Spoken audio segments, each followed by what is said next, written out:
The night was bitterly cold, the kind of chill that crept under coats and stung the skin, but the streets of Boston were alive with whispers. Word had spread quickly, moving from tavern to tavern, carried in hurried voices and secret nods. The British had refused to back down. The Tea Act still stood, and ship after ship had brought crates of the King's tea to the colonies. To the men and women of Boston, it was more than just tea, it was the weight of a distant crown pressing down upon their lives. That night, in December of 1773, the air was heavy with more than frost. It carried rebellion. Down at Griffin's Wharf, 3 ships lay anchored, their holds stuffed with chests of East India Company tea. The vessels rocked gently against the dark water, their silhouettes faint against the moonlit sky. On the shoreline, figures gathered quietly. Some wore cloaks pulled tightly around them, others had smeared soot across their faces. A few had gone further, dressing themselves in rough disguises meant to resemble Mohawk Indians.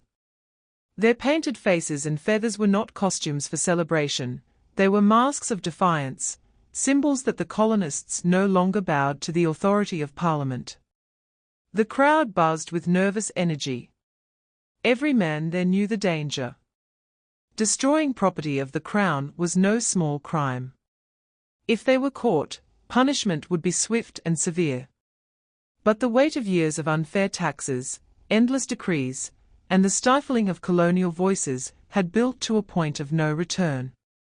Tonight, they would not back down. Tonight, they would send a message across the ocean. A man in the crowd, Samuel Adams, raised his hand to quiet the murmurs. His voice was calm, steady, but edged with resolve. "This meeting can do nothing more to save the country," he declared. It was not a call to violence, not a shout of rebellion, but every man there understood the meaning. The time for talk was over. Action was all that remained. With quick movements, the disguised colonists marched to the docks. Their boots thudded against the wooden planks as they boarded the ships, the guards stepping back in silent understanding. Not a single blow was struck, not a single shot fired. This was not an act of bloodshed, it was an act of defiance. Torches flickered in the darkness, as they moved into the holds and found the chests of tea stacked high, more than 300 in total. The smell of the cargo, sharp and earthy, mixed with the salt of the harbor air. With axes, they smashed open the wooden crates, splinters flying as the first leaves spilled onto the deck. Then, with deliberate hands, they heaved the contents into the sea. Box after box, chest after chest, cascaded into the icy water. The sound of the crates cracking open echoed across the harbor, mingling with the splash of thousands of pounds of tea sinking into the tide. The harbor waters turned dark, thick with leaves that spread like a shadow, drifting far from the ships as if carrying the message to every corner of the Atlantic. Onlookers stood in stunned silence on the shore. Some clutched each other in disbelief, others whispered prayers, fearing the wrath that would surely follow. But for the men on the ships, there was no hesitation. They worked quickly and with precision, taking care not to damage any other goods, not to steal a single thing. This was not theft, nor vandalism. This was protest. Every act was deliberate, every motion charged with meaning. A young boy, no more than 12, clung to his father's coat on the dock, eyes wide as he watched the tea spill into the water. "Will the king hear of this?" he asked in a trembling voice. His father placed a firm hand on his shoulder, his gaze locked on the ships. "Oh, he'll hear of it," the man replied. "And so will every man who believes in freedom." As the final crates were destroyed, the men gathered what little debris remained on deck, sweeping the ships clean to ensure no trace of theft could be claimed against them. Their discipline was striking. Though their disguises hid their faces, their unity was plain. They were not criminals. They were citizens demanding to be heard. The night air grew still again, as the last of the tea disappeared beneath the waves.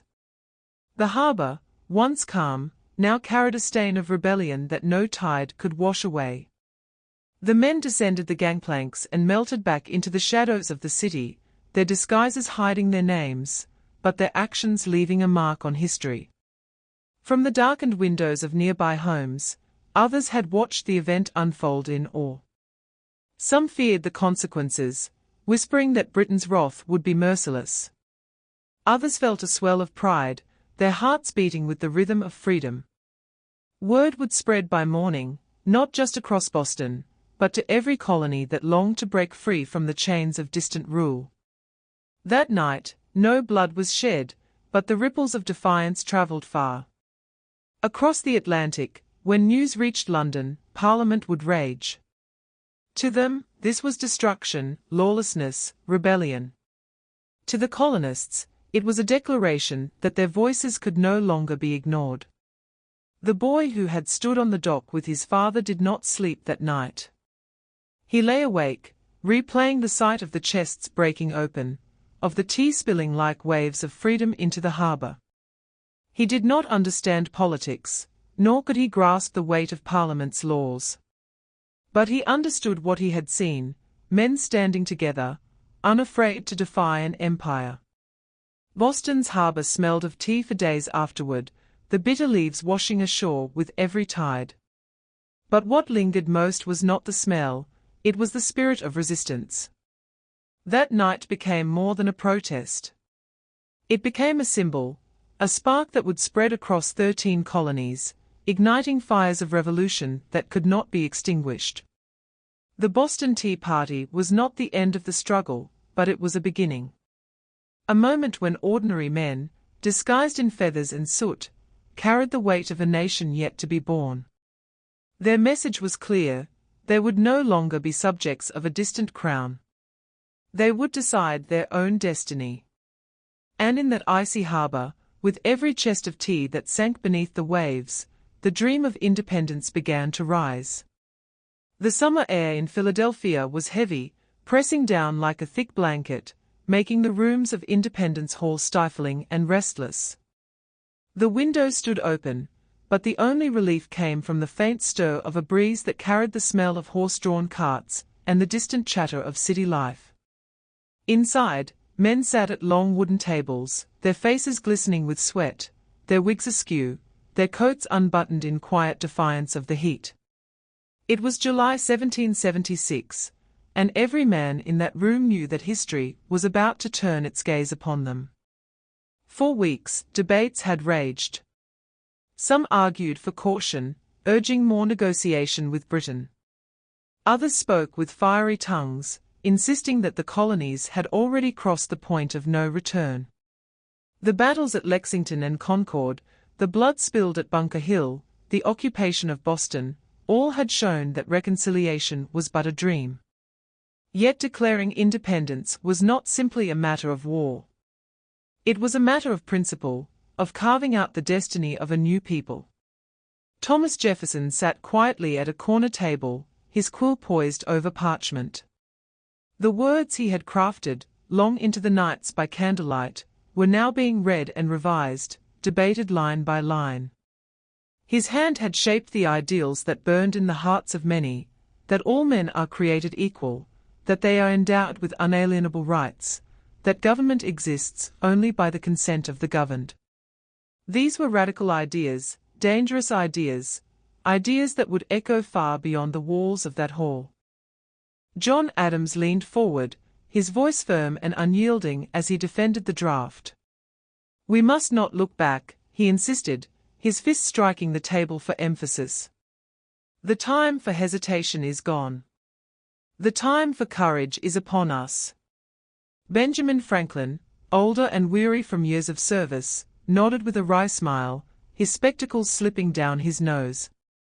"We must indeed all hang together, gentlemen," he said with quiet humor, "or most assuredly, we shall all hang separately." A ripple of uneasy laughter broke through the tension, but the truth of his words hung in the air like a shadow. As the hours passed, the men moved closer to decision. Silence fell when the final copy was brought forth, its ink dark and deliberate against the cream of the parchment. The Declaration of Independence lay upon the table, waiting for hands to commit to it. Outside, horses clattered down the cobbled streets, oblivious to the birth of a nation about to unfold. John Hancock, the President of the Continental Congress, rose from his chair. His presence was commanding, his voice steady despite the enormity of the moment. He moved toward the table where the document waited, the weight of centuries of monarchy pressing against his every step. Taking up the quill, he dipped it into the ink, and with bold strokes, he signed his name across the page. "There," he declared with a hint of pride, "His Majesty can read my name without spectacles. And may he double the reward on my head." The room stirred with a mixture of awe and fear. Every man there knew what the signature meant. Treason. If Britain prevailed, they would not simply be defeated, they would be hunted, hanged, remembered as traitors to the crown. Yet one by one, they rose. Some moved forward with firm strides, others with hesitant steps, but each placed his name beside Hancock's, binding himself to the cause of independence. Jefferson's hand trembled slightly as he signed, though his expression betrayed no doubt. Franklin leaned heavily on the table as he scrawled his name, his old bones weary but his spirit fierce. Adams pressed his quill firmly, as if driving the words deeper into the fabric of history. The silence of scratching quills filled the chamber, punctuated only by the occasional cough or shuffle of boots. Each signature was more than ink. It was a vow, a pledge of lives, fortunes, and sacred honor. Outside, the city was alive with rumors. Word had spread that something monumental was taking place behind closed doors. Crowds gathered in the streets, some hopeful, others fearful, all waiting for a glimpse of the future. A boy perched on a barrel whispered to his friend, "Do you think they'll truly break from the king?" His friend shrugged, eyes wide. "If they do, nothing will ever be the same." Back inside, the final signatures were completed. The parchment now bore the weight of courage and conviction, the voices of 13 colonies united in a single declaration. The men stood together, some with tears in their eyes, some with grim determination etched into their faces. They had not merely written a document, they had set the course of history. As the day drew on, the hall emptied slowly, the men stepping out into the harsh sunlight, blinking as if the world itself had changed. The bells of Philadelphia rang out, their tones echoing through the streets, carrying with them the message that a new nation had been born. Children paused their games, women looked up from their market stalls, men lifted their hats in quiet reverence. The Declaration of Independence was read aloud in public days later, the words rolling like thunder across the crowd. "We hold these truths to be self-evident," the people cheered, their voices rising in waves of joy and defiance. Yet beneath the celebration lay the sobering truth: the war was far from over. The British would not surrender easily. Blood would still be spilled, battles still fought. But for the first time, the colonies had spoken with one voice, clear and unwavering. That night, Jefferson walked alone through the quiet streets, his thoughts heavy with the weight of what they had done. The lamps flickered in the windows, and the stars spread wide above him. He thought of the words he had written, of the ideals they carried, and he wondered if generations to come would remember them. Would they hold true to the promise of equality, to the vision of liberty? Or would time erode the boldness of their dreams? In the stillness, the answer was uncertain. But in his heart, Jefferson knew one thing: a spark had been lit, and it would burn long after they were gone. The colonies were no longer subjects of a king. They were citizens of a new nation, a nation built not on bloodlines or crowns, but on the belief that freedom was the birthright of all. The parchment, fragile yet enduring, rested that night in the chamber, ink drying under the heat of summer. It bore the names of men who had risked everything. The sound of their quills still seemed to echo in the walls, mingling with the voices of a city holding its breath. A revolution had not ended that day, but a nation had begun. And so, from the still air of a hot July afternoon, the United States of America was born, not with the roar of cannons, but with the quiet, deliberate scratch of pen against paper, a sound more powerful than any musket shot, a sound that would echo across centuries.